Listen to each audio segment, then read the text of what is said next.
Bueno, les invito a que vamos a meditar en la palabra de Dios, en el Evangelio de Juan, en la que se le da en llamar la oración intercesora. Qué pasaje, qué capítulo este maravilloso del Señor orando. Su vida se caracterizó por la oración. La vida del Señor se caracterizó por la oración. Dice que Él se levantaba muy de mañana para orar. Buen ejercicio. Si Él, el Dios Hijo, sí, porque tenemos que, a veces decimos, Dios me salvó. Dios es el Padre, el Hijo y el Espíritu Santo. Pero a veces tenemos que distinguir las tres personas de la deidad. Dios el Padre envió a su Hijo, que es Dios Hijo. Ahora, el Hijo está en el cielo, porque Él murió, resucitó con un cuerpo transformado que pudo entrar a la gloria nuevamente de aquella que había dejado para humanarse y hacerse hombre y realizar la obra de redención. Por eso se hizo hombre, Dios se hizo hombre, para poder realizar la obra de redención. Un hombre sin pecado, sin mancha. El único que pudo realizar una obra de redención a alguien con esa naturaleza sin pecado o impecable. Está en el cielo. ¿Qué está haciendo? Bueno, está intercediendo por los suyos, porque sabe que estamos aquí en una lucha muy fuerte, que es una lucha contra el pecado, contra el mundo, contra Satanás, contra nuestra naturaleza caída, pero nos ha dejado un recurso invalorable, que es el Espíritu Santo. Es el Dios Espíritu, Dios Espíritu Santo. El Espíritu está intercediendo en la tierra y el Hijo está intercediendo en el trono del Padre, en el cielo. ¿Entienden? No, es muy difícil entender esto, ¿cierto? Explicar la persona de Dios es ser como Dios o más que Dios. Nosotros sabemos que Dios se hizo hombre. Y ese es el propósito de las cartas apostólicas. Uno de los propósitos fundamentales es mostrar que Jesucristo es Dios y que vino en carne. Juan especialmente se ha dedicado a eso. Y aquí estamos frente a la oración que el Señor está haciendo en momentos antes de ir a la cruz. Y Él no está pidiendo socorro para librarse de esa hora. Está haciendo algo invalorable, está intercediendo por aquellos que iban a quedar, por sus discípulos en aquel entonces y por los que íbamos a quedar, de los que íbamos a creer en Él. Capítulo 17, verso, vamos a leer desde, para hacer resumido, después vamos a ver algunas lecturas más, del 13 al 22. Juan 17, desde el 13 al 22. ¿Lo tienen todos? Pero ahora voy a ti y hablo esto en el mundo para que tengan mi gozo, cumplido en sí mismos.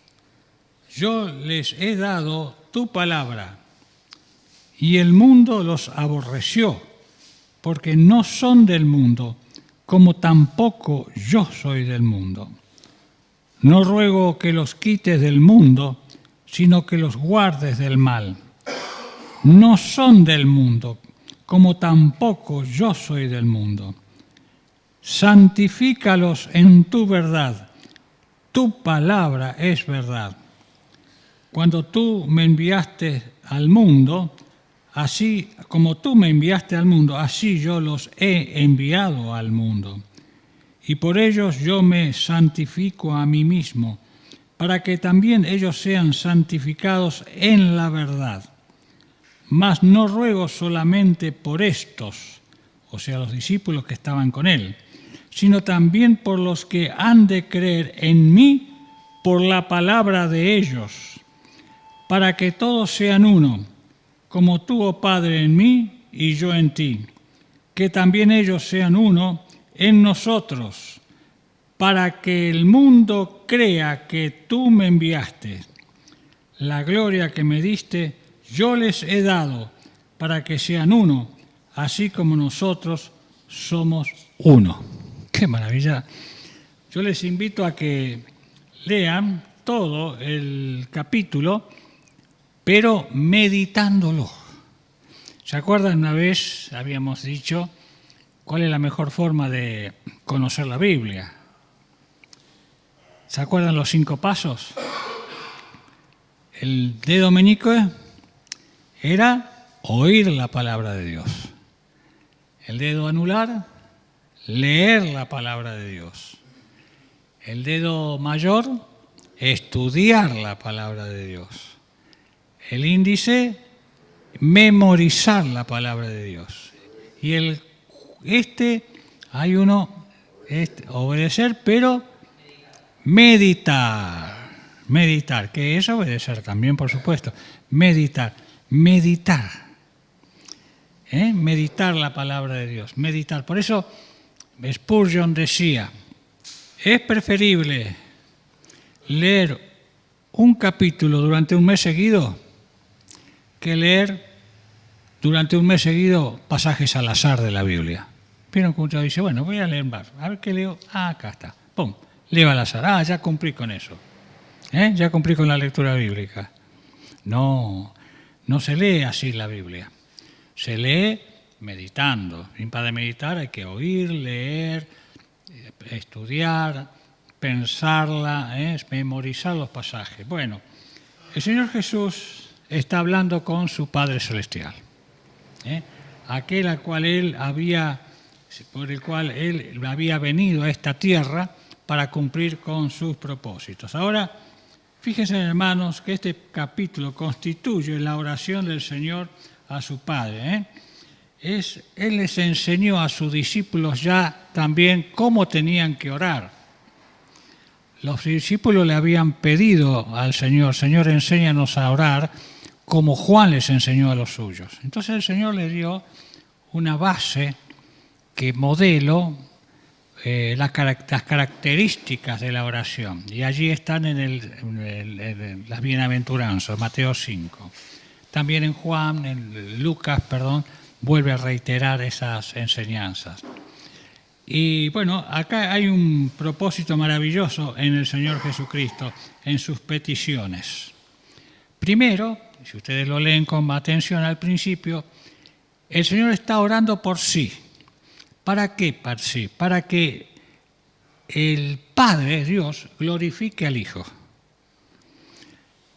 Así como el Hijo glorificó al Padre en la tierra, porque es el propósito del Señor Jesucristo, glorificar al Padre, sea el Hijo glorificado. ¿Pero para qué es? Para que sea glorificado. Para que vean mi gloria, la gloria que tenía antes que venir a esta tierra. Y los hombres pudieron ver la gloria de Dios. ¿Cómo la pudieron ver? En el Hijo. No tenía una fisonomía hermosa, atractiva, de rubio y alto y ojo celeste, como muchos lo imaginan, pero sus características morales y espirituales eran divinas. Nadie podía superarlo. Es el valor de la maravilla del Señor Jesucristo. Obsérvese entonces estas peticiones. Después, eso lo dice en el verso 5, dice, ahora pues, Padre, glorifícame tú al lado tuyo con aquella gloria que tuve contigo antes que el mundo fuese. ¿Por qué? Porque iba a la presencia del Padre. Ahora después comienza a interceder por los suyos. Dice 7 veces en esta porción, Padre, lo que tú me has dado, lo que tú me has dado. Él no se arrogaba la autoría de los que eran sus discípulos.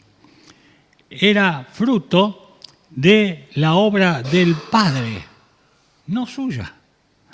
Qué maravilla, ¿no?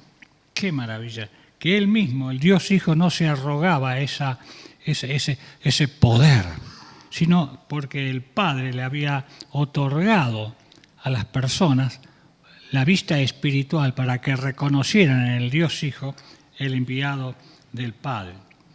De manera entonces que también hay otra petición más, eso lo hace 7 veces aquí. Y ahora ocurre en el capítulo 3, verso 16, ¿se acuerdan?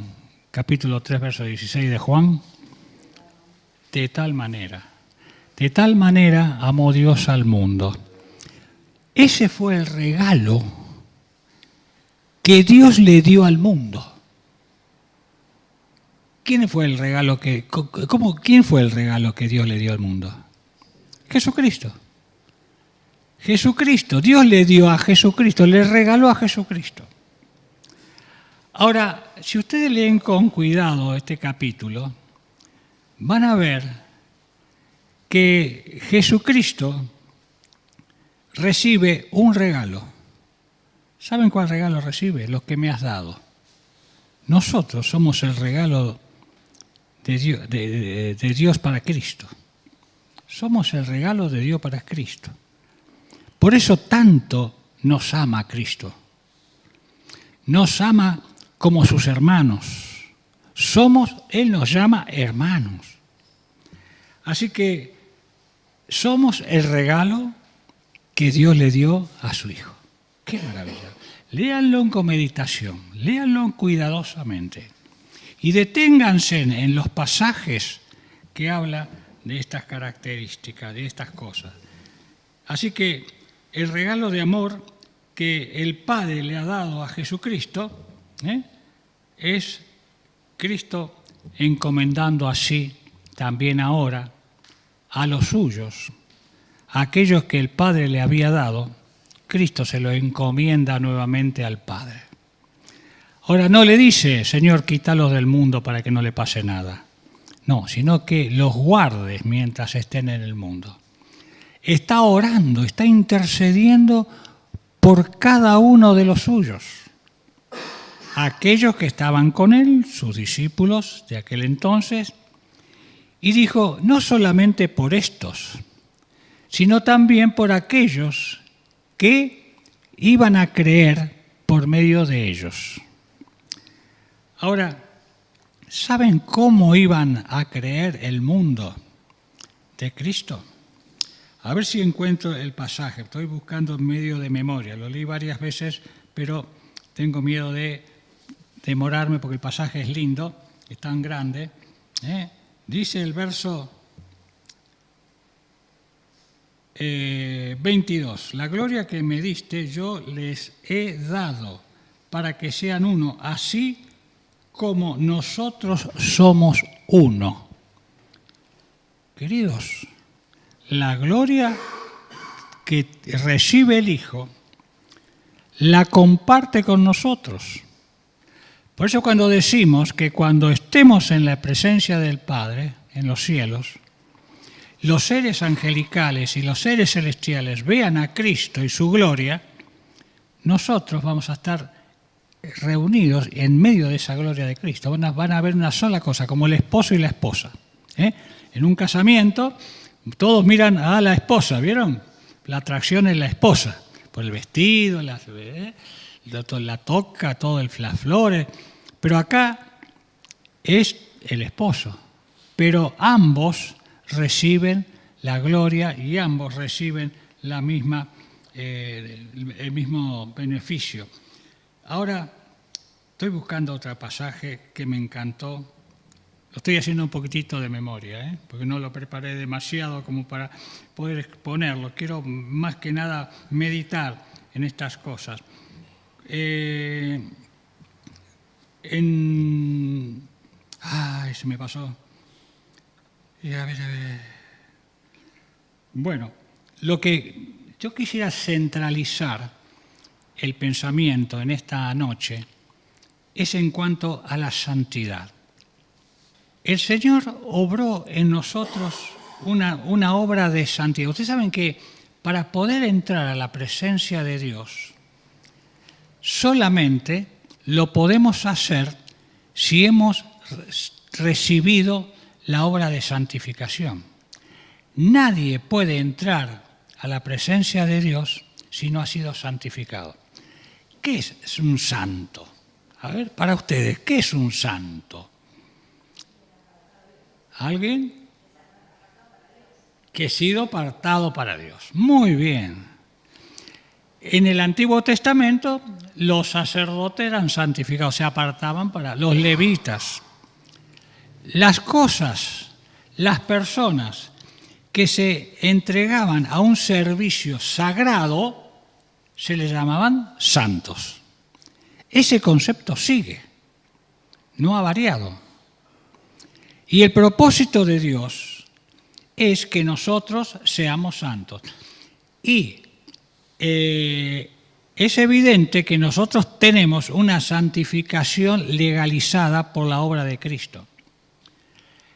Pero hay una obra de santificación que tenemos que permanentemente realizarla cada día, porque seamos conscientes, el hecho de que Dios nos llame santo, porque es el nombre más común y el nombre más habitual en el Nuevo Testamento por el cual Dios nos conoce a nosotros.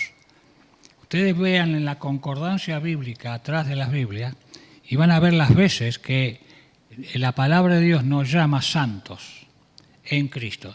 Legalmente, delante de la presencia de Dios, hemos sido santificados. ¿Cuál fue la razón? ¿Cuál fue el método? ¿Nos portamos bien? ¿Hemos hecho cosas buenas? ¿Venimos a la iglesia? ¿Cantamos? ¿Oramos? ¿Así nos santificamos? ¿Cómo nos santificó Dios? La sangre del Señor Jesucristo nos limpia de todo pecado. Hemos sido apartados por la obra redentora de Cristo. Al creer en Él, al recibirle como nuestro Salvador, al considerarlo como nuestro mediador entre Dios y los hombres, aquel que cargó nuestro pecado, le hemos confesado como nuestro Salvador, hemos confesado nuestro pecado. Dice que la sangre de Jesucristo nos limpia de todo pecado. Y no hay más condenación para los que están en Cristo Jesús. Así que ya estamos asegurados, estamos garantizados. Esa obra en la cruz tiene la garantía que Cristo puede darnos solamente Él, porque al tercer día resucitó. Y esa es la señal más grande de que el Padre aprobó la obra de Cristo en la cruz. Entonces tenemos la seguridad, la tranquilidad de que ya no hay más condenación para los que están en Cristo Jesús. Pero hay un elemento que Dios no se le pasó por alto para que esa santificación sea manifestada al mundo y sea para nosotros también garantía de seguridad. Es el Espíritu Santo que Él nos ha dado. Dice la Biblia, es las arras. ¿Qué es las arras? El anillo, la garantía, es el sello de que somos de Él. Ese Espíritu nos guarda, nos cuida, nos guía, nos orienta. Ahora, el hecho de que tengamos el Espíritu Santo no quiere decir que la sepamos toda. No quiere decir que ya ahora podemos dormirnos en los laureles, total, ya está. No. Acá el Señor Jesucristo dice, guárdalos en tu verdad. Y aclara, tu palabra es la verdad. La palabra de Dios escrita, la palabra de Dios inspirada por el Espíritu de Dios, esa palabra nos santifica cada día. Por eso la trascendencia, la importancia de conocer la palabra de Dios cada día. Porque hay un refrán que se suele decir, si la palabra de Dios no nos aparta del pecado, el pecado nos va a apartar de la palabra de Dios. Por eso es importante estar lleno de la palabra, que la Biblia, el Señor Jesús le llama la verdad. Es un sinónimo, la verdad es un sinónimo de la palabra de Dios. Así que, hermanos, a manera de digamos, conclusión, la santificación no es algo que se reclama, no es algo que se pide. Muchos dicen, ven Espíritu Santo, entra en mi vida. No es algo que vos lo tenés que pedir, es algo que vos tenés que rendirlo. Es algo que vos tenés que abrir tu corazón, entonces el Espíritu va a venir. No hace falta que le grites para que venga. Dios no es sordo. Abre tu corazón, recibe a Jesucristo como tu Salvador y en el instante entra allí el Espíritu de Dios. Es tan importante que en Hebreos, por ejemplo, capítulo 12, verso 14, dice, seguid la pureza con todo y la santidad, sin la cual nadie verá a Dios. De manera entonces de que la única manera de poder ver la presencia de Dios y entrar a la presencia de Dios es santificados. Y esa santidad posicional, pero al mismo tiempo nos impele la palabra de Dios a tener una santificación práctica, apartando de fornicación, de idolatría, de pecado, de todas las inmundicias del mundo y rindiendo nuestro corazón y nuestros pensamientos a la persona del Señor Jesucristo. La presencia de Dios Santo, ¿qué va a producir? Glorificación del Padre. Si bien es un beneficio que nosotros recibimos en forma directa, tiene el propósito de glorificar al Padre y de glorificar la persona así de Dios. Así que los que el Padre me ha dado, quiero que donde yo esté, ellos estén conmigo. Ustedes saben que la palabra quiero, el Señor Jesús no la usó nunca para Él. Nunca usó la palabra quiero para posesión de algo personal. Las veces que usó la palabra, creo que son 3, acá es una de ellas, las otras 2 no me acuerdo, voy a tener que investigarlo, acordarme que eran 3. Cuando dijo quiero, lo hizo en beneficio de los suyos. No para jactarse él, sino para beneficio. Quiero que ellos estén conmigo. Es la única de las veces que el Señor pidió eso. Y otra cosa también, el Señor pidió que nos amásemos unos a otros para que el mundo conozca que tú me enviaste. O sea, el amor entre los suyos y el amor al Hijo y al Padre, esa característica que debe, vaya la redundancia, caracterizar a los hijos de Dios, a los creyentes, es lo que va a revelarle al mundo la persona de Cristo.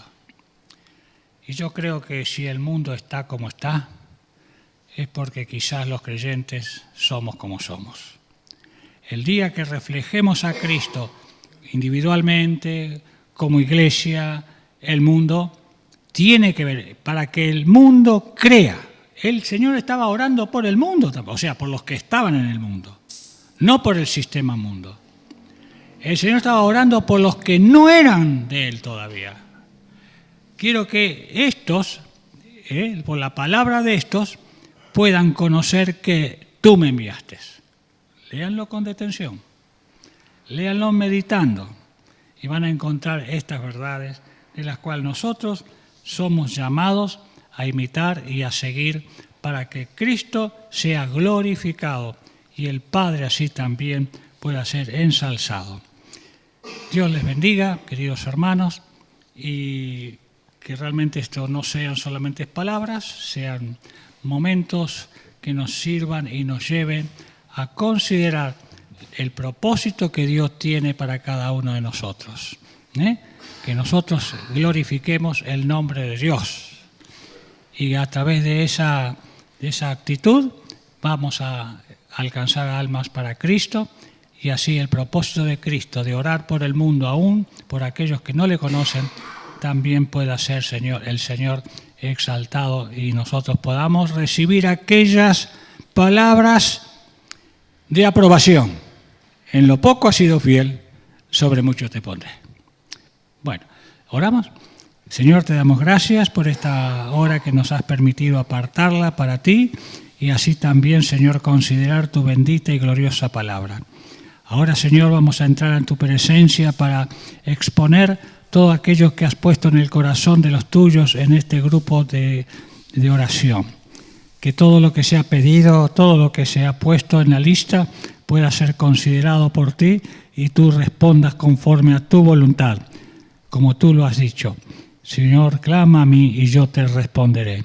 Lo vamos a hacer en esta hora y rogamos que todo sea conforme a tu voluntad. En el precioso y bendito nombre del Señor Jesús. Amén.